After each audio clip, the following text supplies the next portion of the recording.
हरेक दिन लगभग 2000 युवाहरू नेपाल छोड्छन्।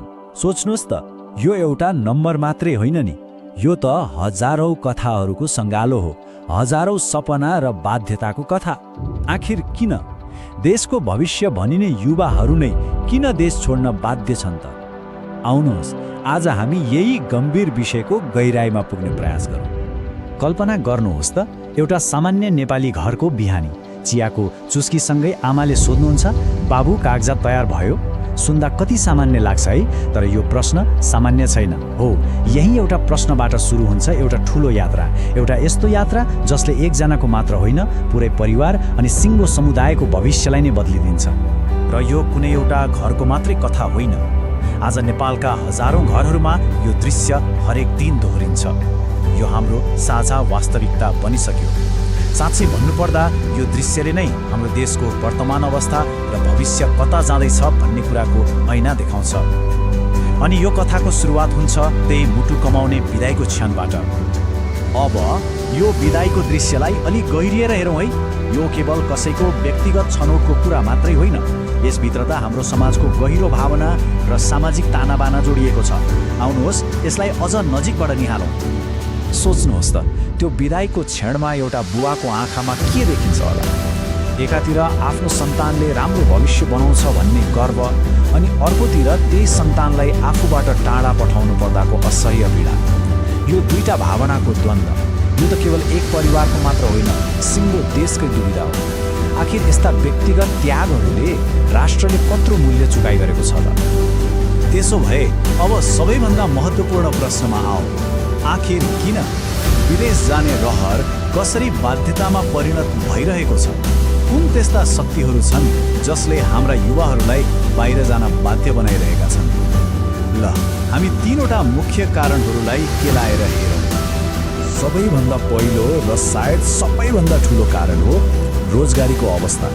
यहाँ हेर्नुहोस् न, नेपालमा वर्षौं पढेर मेहनत गरेर पाएको जागिरको तलबले घर चलाउनै मुस्किल, तर त्यही मेहनत विदेशमा गर्यो भने राम्रो जीवन र भविष्य सुरक्षित हुन्छ भन्ने एउटा बलियो धारणा छ।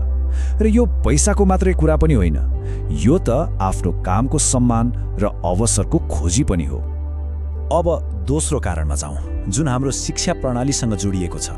कस्तो अचम्म है, हाम्रो शिक्षा प्रणालीले नै थाहै नपाई युवाहरूलाई विदेश पठाउने एउटा पाइपलाइन जस्तो बनाइरहेको छ। कसरी? किनभने हाम्रो शिक्षाले किताबी ज्ञान त दिन्छ, तर देशमै केही गर्न चाहिने सिप र अवसर दिन चाहिँ चुकिरहेको छ। त्यसैले उच्च शिक्षाको लागि बाहिर गएकाहरू उतैको अवसर देखेर फर्किनै चाहँदैनन्। अनि तेस्रो कारण, यो सायद सबैभन्दा गहिरो र दुःख लाग्दो छ। यो एउटै वाक्यमा लुकेको छ, यहाँ केही हुँदैन। यो सुन्दा सामान्य गुनासो जस्तो लाग्ला, तर होइन। यो त वर्षौंदेखिको निराशा, टुटेको विश्वास र आशा मरिसकेको अवस्थाको प्रतीक हो। आखिर यस्तो निराशा किन आयो त? यसको जडमा छ कहिल्यै स्थिर नहुने राजनीति, जताततै फैलिएको भ्रष्टाचार अनि आफ्नो मान्छे नभई कामै नहुने अवस्था। जब कुनै युवाले आफ्नो डिग्री र मेहनतभन्दा भनसुन र पहुँच शक्तिशाली देख्छ, तब उसको प्रणालीप्रतिको विश्वास टुट्छ, अनि त्यही टुटेको विश्वासले नै उसलाई बाहिरको ढुक्का देखाउँछ।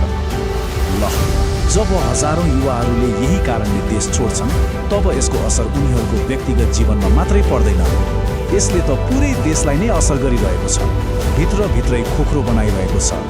आउनुहोस् अब हेरौँ यो म्यास एक्सोडस अर्थात् सामूहिक बहिर्गमनले हाम्रो देशमा कस्तो असर पारिरहेको छ। यो चित्रले हाम्रो अर्थतन्त्रको एउटा अनौठो र डरलाग्दो यथार्थ देखाउँछ। एकातिर रेमिटेन्स अर्थात् विदेशबाट आउने पैसा आकाशिएको छ, देश यही पैसाले चलेको छ, तर अर्कोतिर देशमै काम गर्ने जनशक्ति वृद्धिँदैछ। यो कस्तो विरोधाभास! हामी बाहिरबाट आएको पैसामा रमाउँदैछौँ, तर भित्र देशलाई चलाउने, उत्पादन गर्ने र नयाँ सोच्ने दिमाग र हातहरू गुमाइरहेका छौँ। यसको असर कहाँ देखिन्छ? सबैभन्दा पहिले त हाम्रै गाउँघरमा। कुनै बेला युवाहरूको चहल पहलले गुन्जिने गाउँहरू आज सुनसान हुँदैछ।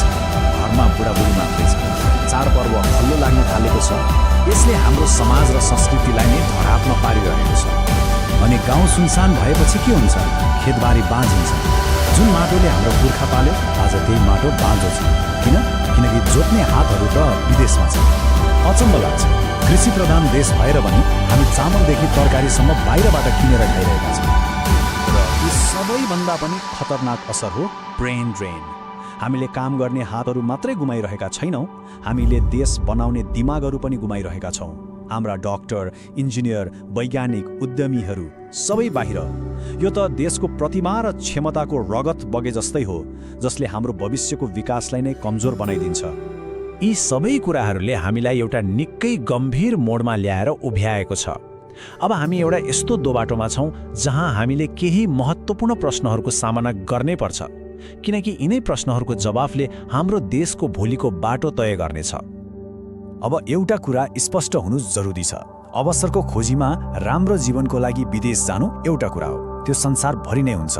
तर देशमा केही विकल्प नै नदेखेर बाध्यताले जानु बिल्कुलै फरक कुरा हो। पहिलो व्यक्तिगत रोजाइ हो भने दोस्रो हाम्रो प्रणालीकै असफलता हो। र दुःखको कुरा, आज नेपालका धेरैसो युवाहरू यही दोस्रो बाटो हिँड्न बाध्य छन्। यो अवस्थाले एउटा डरलाग्दो चेतावनी दिइरहेको छ।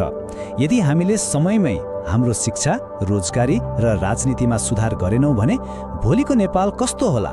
कतै हाम्रो देश युवाविहीन त हुने होइन? यो सोच्न पनि डरलाग्दो छ। र अन्त्यमा यो प्रश्न सरकारलाई मात्रै होइन, हामी सबैलाई हो।